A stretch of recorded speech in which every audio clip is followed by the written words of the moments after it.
Hello everyone. तो guys ये video particular मेरी एक सब्सक्राइबर है पूजा चौहान, तो उनके लिए ही है।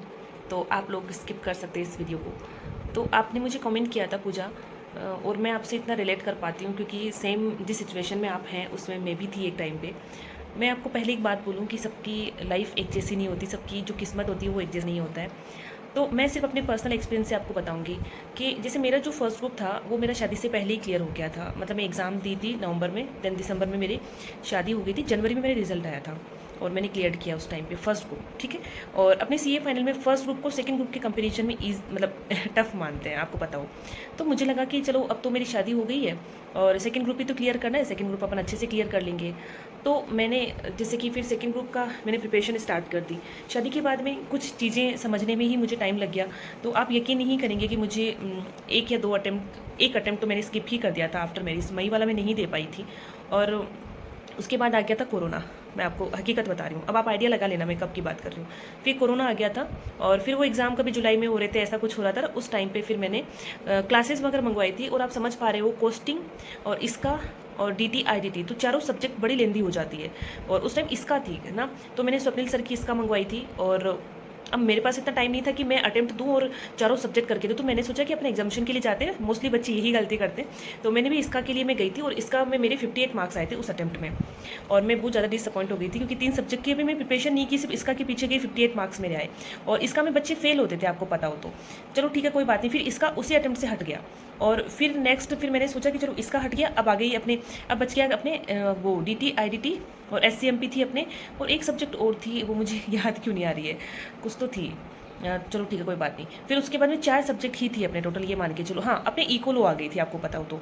फिर मैंने प्रिपेयर किया डीटी के लिए, एससीएमपी के लिए। और एससीएमपी में मेरी गलती ये होगी, मैंने पराग गुप्ता सर की मैंने क्लासेस मंगाई। मैं इतना डिसअपॉइंट हूँ उन क्लासेस से, इतना बोर करते थे वो टीचर। चलो मैं इस बारे में नहीं जाती हूँ, मतलब मैंने कैसे ना कैसे करके मैंने 8 महीने मुझे लग गए पूरा सिलेबस खत्म करने में चारों सब्जेक्ट की। और फिर मैंने अटेम्प्ट दिया तो मैं उसमें फेल हो गई चारों सब्जेक्ट में, ठीक है। फिर ऐसे करते करते मैं, आप मानोगे नहीं, 2022 आ गया। 2022 में फिर मेरा थोड़ा सा ऐसा हो गया था, यार इतना टाइम हो गया, 2 साल हो गए, अपना कुछ भी क्लियर नहीं हुआ। ऐसे करके फिर मैंने सोचा कि अपन एग्जामिशन के लिए जाते हैं, आईडीटी के लिए, इकोलो के लिए। और मैं जिस अटेम्प्ट में गई थी 2022 में, उस टाइम मेरे आईडीटी में 57 आए थे और इकोलो में मेरे 58 ऐसे कुछ करके आए और बाकी दोनों में फेल हो गई। एग्जामिशन भी नहीं आई, फेल भी हो गई। फिर उसके बाद 2023 में घर में कुछ चीज़ हो गई थी हमारे घर में, कोई ऐसा इंसिडेंस हो गया कि मैं एग्ज़ाम ही नहीं दे पाई 2023 में, तो मई के अंदर दे नहीं पाई। फिर मैंने नवंबर 23 से मैंने वापस सीरियस होकर पढ़ाई करनी शुरू की, जिसमें मैंने एससीएमपी भी दिया था। उस टाइम उस अटेम्प्ट में इकोलो लास्ट था, पता है आपको। तो उस टाइम पे ना तो कोई केस स्टडी रिपीट हुई है, कुछ भी नहीं हुआ। मेरी किस्मत देखो आप, कुछ भी रिपीट नहीं हुआ। फिर भी मेरे इकोलो में 59 आए थे और बाकी डीटी में मैं फेल हो गई थी उस टाइम पे। और उसकी वजह से ओवरऑल मेरा मतलब उसमें भी 55 प्लस थे आईडीटी में। मेरे आईडीटी में हमेशा अच्छे स्कोर करती हूँ मैं, और मेरा नहीं क्लियर हुआ, ठीक है। फिर उसके बाद तो आपको पता है कि आईबीएस आ गया, और जो आईबीएस ने लंका लगा रखी है हम लोगों की, ये पूछो मत। तो ये मेरी सिचुएशन है कि मैं देख लो 2024 से फिर वापस से शुरू किया, आईबीएस को लेके कर रही हूँ। आईबीएस में कभी 40 41 ऐसे आ जाते हैं। और मेरी डीटी थोड़ी सी ना वीक सब्जेक्ट रहती है, पढ़ती मैं खूब हूँ बट पता नहीं क्या सिचुएशन बैठती है एग्जाम में कि डीटी में मेरे ना 48 50 इतने ही मार्क्स आ पाते हैं, तो 50 प्लस मेरे आ नहीं पाते डीटी में। तो उस वजह से अब मेरी सिर्फ आईडीटी स्ट्रॉन्ग है, आईडीटी में मेरे 58 59 आते हैं। बट इधर से आईबीएस भी, क्या बोलूँ, आईबीएस ने लंका लगाई, इधर से डीटी है वो इतनी स्ट्रॉन्ग नहीं है। तो 3 सब्जेक्ट को लेके क्लियर करना मेरा भारी हो रहा है, ये सिचुएशन है मेरी। अब बताओ इस सिचुएशन में इंसान क्या करे। तो मैंने अभी छोड़ दिया, मैंने कहा नहीं भाई, मैं पैनिक अटैक्स आने लग गए मुझे। लोगों को विश्वास नहीं होगा, लोगों को लगेगा कि फैंसी वर्ड यूज़ कर रही है, बट नहीं, ये हकीकत है, ये मेरी हकीकत है जो मुझे पता है। मुझे बीपी की प्रॉब्लम होने लगी है, मैंने कभी चेक नहीं किया, बट जिस तरीके से मेरी हार्ट बीट बढ़ती है एग्जाम टाइम पे नहीं, जैसे कि मैं अभी आज भी रात को भी मैं अब सोचूंगी सीए के बारे में, अभी भी सोचूंगी मैं, तो मेरी हार्ट बीट बढ़ने लग जाती है। पता इतना घबराहट होती है कि यार मतलब मैं क्या बोलूँ, ये सिचुएशन है अभी। तो ये है मेरी सिचुएशन, शादी के बाद ये चीज़ें हुई हैं। तो मैं आपको ये बोलूँगी कि एक तो पढ़ाई का इतना प्रेशर, फिर एक फैमिली रेस्पॉन्सिबिलिटी जो मैं पूरी नहीं कर पा रही हूँ। आप मानेंगे नहीं, मेरी शादी को इतना टाइम हो गया, मैंने आपको कमेंट में भी बताया था। मैंने अभी बेबी प्लान नहीं किया, मैं अपनी सास के लिए कुछ नहीं कर पाती हूँ। और मेन तो आप अपने सास ससुर के लिए करते हो ना। मेरे ससुर जी इस दुनिया में नहीं है, बट मैंने आज तक उनके लिए कुछ भी नहीं किया। मैं वो अभी एक्सपायर हो गए थे, बीमार थे, तब मैं जरूर उनके साथ में 3 महीने ऐसे रही थी। अदरवाइज़ मैंने कुछ भी नहीं किया इतने सालों में उनके लिए। मैंने अपने पेरेंट्स के लिए कुछ नहीं किया, अपनी सास के लिए जो अभी है इस दुनिया में उनके लिए कुछ नहीं कर रही हूँ, अपने हस्बैंड के लिए कुछ नहीं कर रही हूँ। तो एक ना गिल्ट आपको होता है, तो वो चीज़ें मेरे साथ में हो रही है। तो इसलिए मैंने एक बार सी को मैंने साइड में ही रख दिया। मैं कहा ये आईबीएस हटेगा उसी दिन मैं पिक करूँगी, तब तक देखते हैं। और हाँ, थोड़ा सा कुछ प्लान है मेरा, आईडीटी के लिए एग्जामिशन के लिए जाने का है मेरा, बट मैं इतना वो नहीं कर रही हूँ कि सबसे मेन मेरा काम है मुझे अपनी सेहत पे ध्यान देना है, मुझे अपना माइंड सही करना है। अदरवाइज़ मैं अपनी पर्सनल लाइफ भी नहीं जी पा रही हूँ। पर्सनल लाइफ भी मेरी इतनी स्पॉइल हो रही है कि पूछो मत। तो मैं बस आपको यही रिक्वेस्ट करूँगी कि अगर आप 1 या 2 साल रुक सकते हो, अगर आपकी एज अगर 30 नहीं हुई है, वैसे तो 30 हो भी जाए तो क्या ही फ़र्क पड़े, मैंने क्या ही उखाड़ लिया मैंने पहले शादी करके। तो मैंने अपनी 25 की एज में शादी कर ली थी, तो क्या कर लिया मैंने, कुछ नहीं किया ना। अब जाके मैं हो गई 30 की, तो वो चीज़ें हैं। तो मैं आपको यही कहूँगी कि अपने पेरेंट्स को मेरा ये वीडियो दिखाओ पर्सनली, कि लाइफ है ना ख़राब हो जाती है बच्चों की 1 डेढ़ साल के चक्कर में।